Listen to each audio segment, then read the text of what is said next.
Assalamualaikum warahmatullahi wabarakatuh. Alhamdulillahirabbil alamin wa bihi nasta'in ala umuri dunya waddin.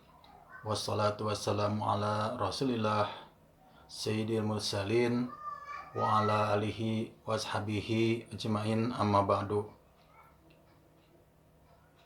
Pada kesempatan kali ini kita insyaallah akan melanjutkan materi-materi yang berkaitan dengan hidup mulia dengan mujahadah an-nafs, berprasangka baik atau husnudzon, kemudian persaudaraan atau ukhwah.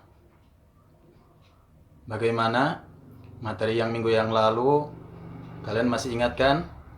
Membahas tentang kontrol diri ataupun mujahadah an-nafs. Kita harus bisa mengendalikan diri kita dari perbuatan-perbuatan yang tercela ataupun akhlak tercela yang bisa merugikan diri kita sendiri dan juga merugikan orang lain. Kemudian kita juga harus selalu berprasangka baik terhadap orang lain, terhadap diri kita sendiri, juga terhadap Allah Subhanahu wa Ta'ala. Yang selanjutnya, kita juga mengetahui bahwa sesama muslim adalah bersaudara. Persaudaraan sesama muslim bukan hanya berdasarkan keturunan belaka, bukan hanya berdasarkan nasab, tapi persaudaraan atau ukhuwah sesama muslim adalah kaitannya adalah dengan akidah, yaitu sama-sama makhluk Allah dan juga wajib menyembah kepada Allah Subhanahu wa Ta'ala.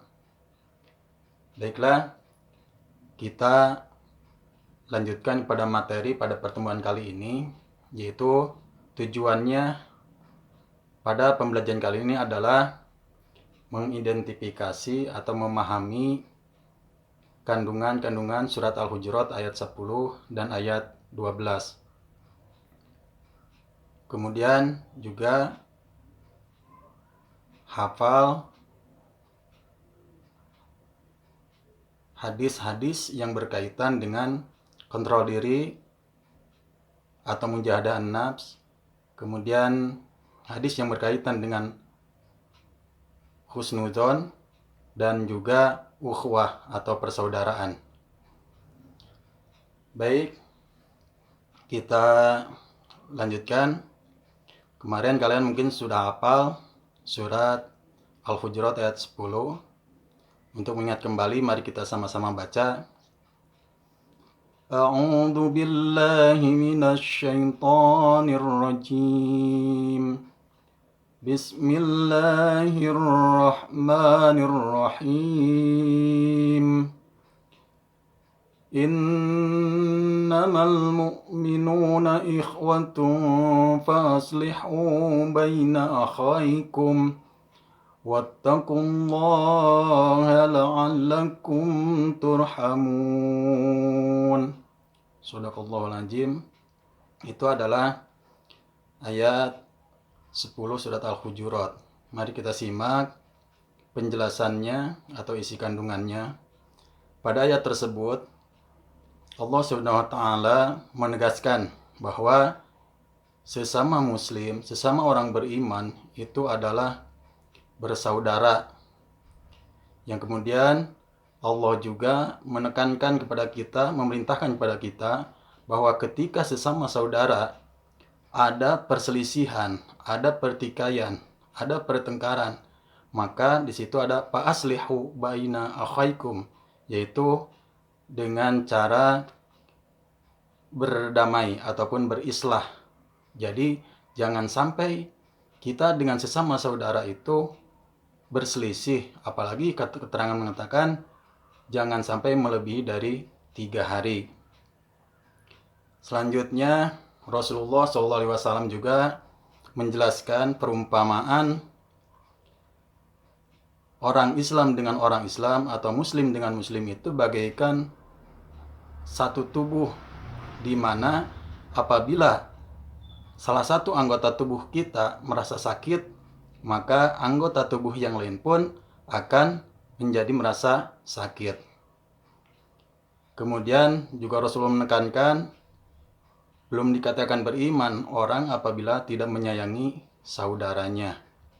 Oleh karena itu, berdasarkan hadis-hadis Rasulullah tadi, kemudian berdasarkan surat Al-Hujurat ayat 10, maka jalinlah silaturahmi,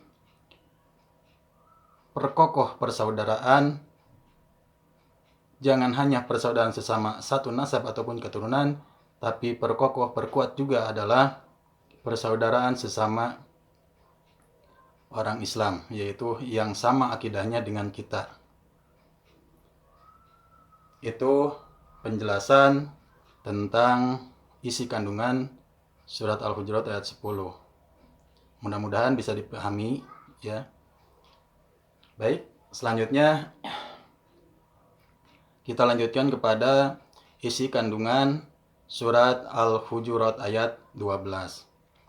Masih ingat ayatnya? Ya, mudah-mudahan kalian masih ingat. Jangan lupa dihafalkan karena itu sebagian nanti untuk ilmu dan bahan untuk nanti ada penilaian. Untuk mengingat kembali dan mengambil berkahnya, mari kita sama-sama kembali baca surat Al-Hujurat ayat 12.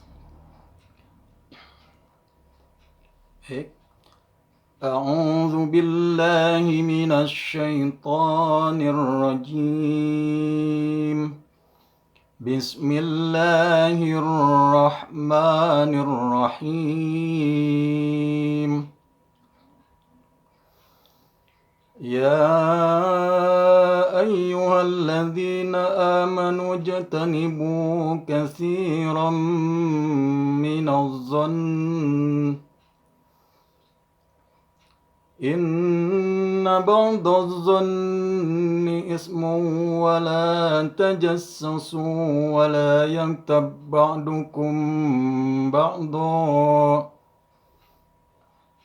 ayuhibbu ahadukum an ya'kula lahma akhihi maitan fakarihtumuh wattaqullaha innallaha tawwabur rahim. Shadaqallahul azim. Nah, itu adalah bacaan Quran surat Al-Hujurat ayat 12. Baiklah, silakan disimak penjelasan atau isi kandungan dari ayat tersebut. Yang pertama adalah Allah menyuruh kita atau memerintahkan kepada kita untuk menghindarkan diri dari su'uzon atau prasangka buruk. Karena prasangka buruk itu adalah dosa yang sangat besar.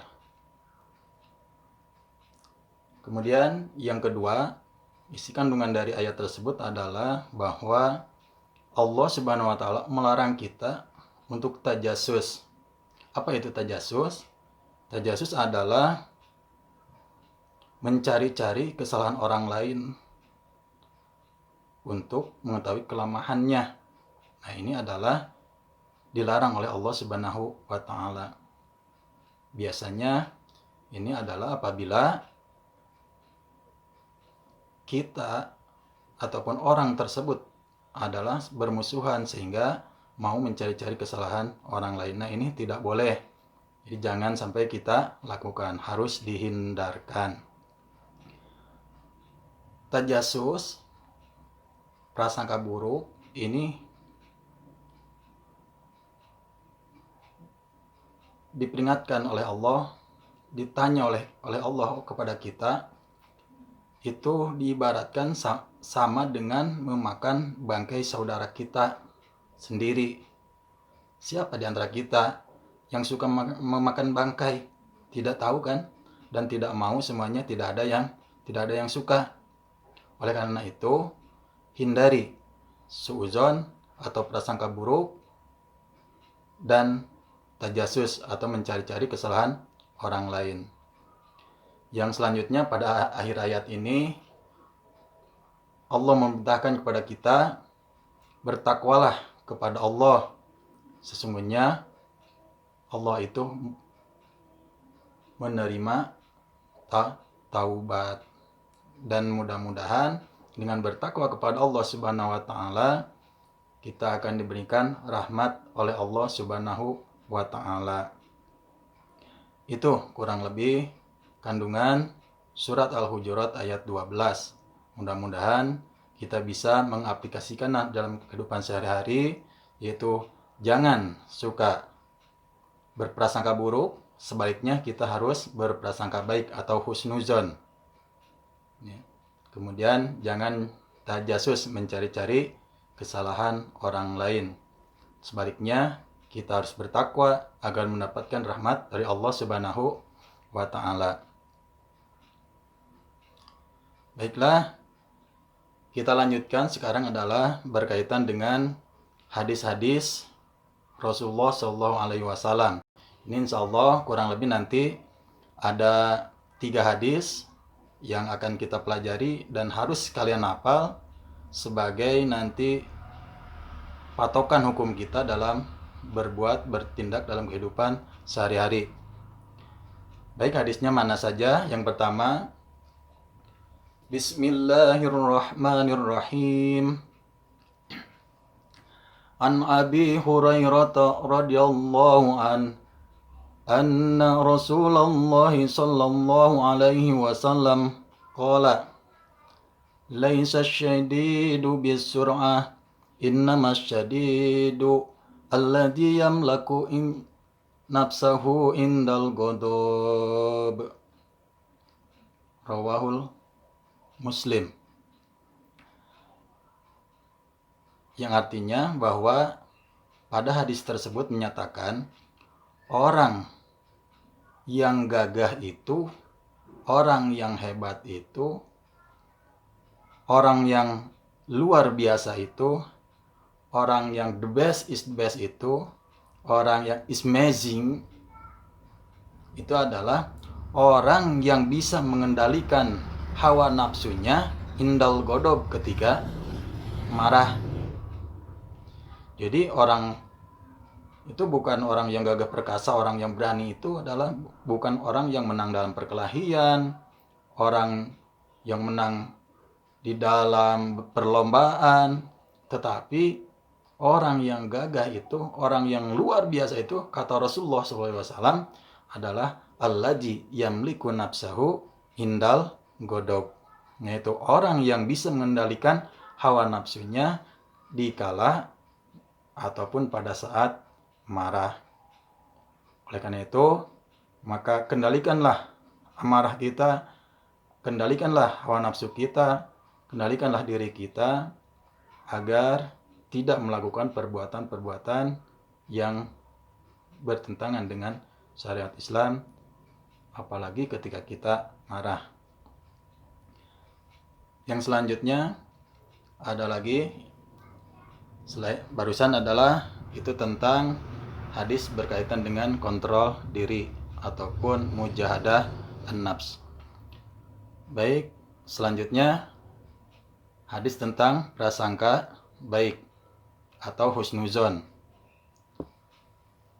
Rasulullah SAW bersabda, "Iyyakum wadh-dhonna fa inna dzonna akdzabul hadis." Itu ya. Rawahul Bukhari. Jauhilah oleh kalian prasangka buruk. Sesungguhnya prasangka buruk itu adalah sejelek-jeleknya ucapan.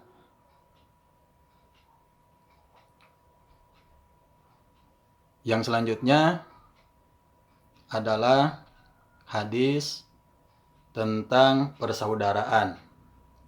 Ini Rasulullah SAW bersabda,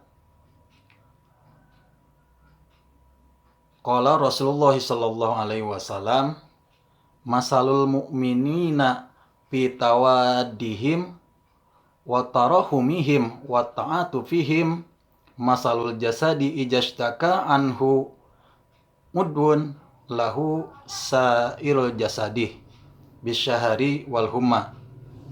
Rawahu Muslim. Pada hadis tersebut menyatakan bahwa perumpamaan seorang mukmin di dalam kasih sayang, di dalam saling mencintai, kemudian di dalam saling menyayangi seperti anggota tubuh. Apabila anggota tubuh kita ada satu yang sakit, maka anggota yang lain juga sama ikut sakit. Contohnya, anggota tubuh kita, misalkan nih,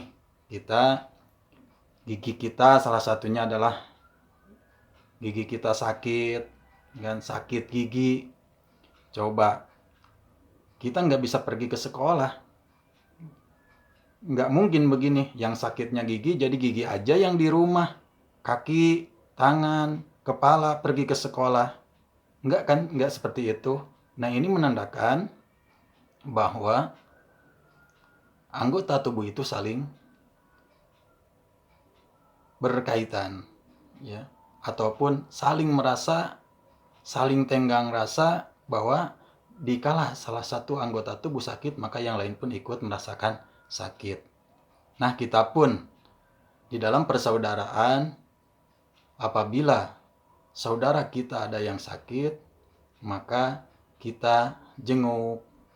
Kemudian apabila kita mampu, kita bawa, kita biayai untuk berobat, yang memberikan sumbangan, memberikan ataupun bantuan, sehingga saudara kita itu bisa berobat dan bisa kembali sembuh. Sebaliknya, kalau misalkan kita mendengar saudara kita ada yang sakit, tapi kita acuh tak acuh, tidak menjenguknya, padahal kita mampu, ada waktu luang, maka kita belum dikatakan beriman, belum dikatakan bertakwa kepada Allah Subhanahu wa Ta'ala. Nah, itu kurang lebih 3 hadis tentang mujahadah an-nafs ataupun kontrol diri, kemudian prasangka baik, dan juga persaudaraan. Mudah-mudahan pembelajaran secara daring kali ini ada manfaatnya dan materi-materinya bisa kalian cerna dan bisa kalian simak dan kalian pahami, sehingga menjadikan perubahan pada sikap kita dalam kehidupan sehari-hari, perubahan pada amalan kita dalam kehidupan sehari-hari, dan umumnya bermanfaat juga bagi yang nonton video ini. Kurang lebihnya mohon maaf. Kalau ada penjelasan yang memang itu benar, itu datangnya dari Allah Subhanahu wa Ta'ala. Apabila ada penjelasan yang tidak sesuai dengan aturan, tidak sesuai dengan kaidah-kaidah, itu semata-mata datangnya dari kebodohan saya pribadi. Kurang lebihnya mohon maaf. Billahi taufiq wal hidayah. Wassalamualaikum warahmatullahi wabarakatuh.